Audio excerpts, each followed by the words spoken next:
one of the other things I wanted to talk about that's confusing is in the news, we hear a lot about all the different types of tests for COVID or for coronavirus. And so I wanted to give you just a explanation of the different kinds of tests. So vamos a platicar un poquito de las pruebas del COVID-19. Hemos oído bastantes cosas en las noticias, algunas cosas diferentes, pero vamos a repasar algunas cosas específicas.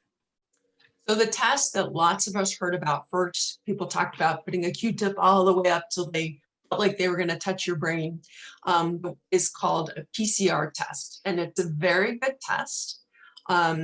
We don't do it all the way up anymore. We just go inside the nose.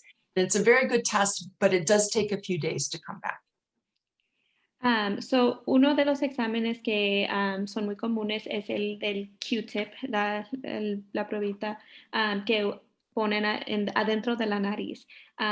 Este se llama el Pcr Test o el examen PCR. Es un muy buen examen y lo que antes hacían es lo ponían muy arriba de la nariz, pero ahora simplemente lo ponen dentro de la nariz, no hasta arriba. Y este es un muy buen examen, pero sí dura algunos días para tener los resultados. And that is the kind of test that most people, if they've been tested for coronavirus, that's the test they've had. And that's the one that we do at family health centers.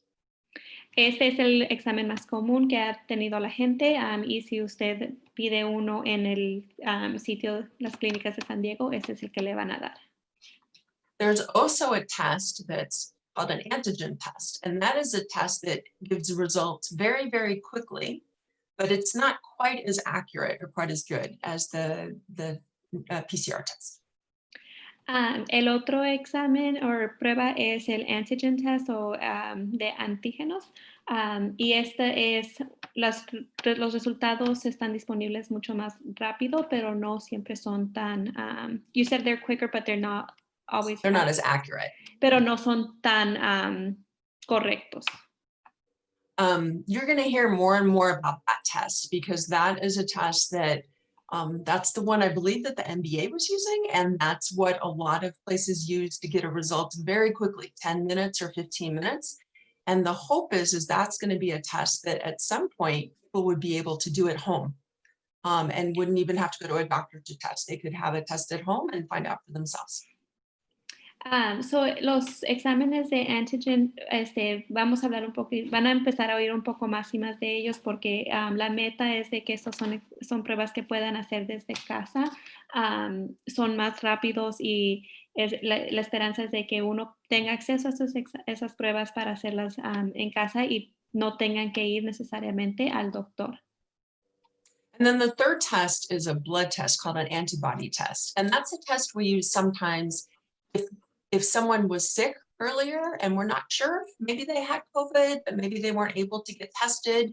That's a test we can do after someone's started to get better to see, was it really COVID that they had or was it something else? El último examen es el examen de la sangre, el antibody test, para ver si uno ya tuvo COVID en el pasado.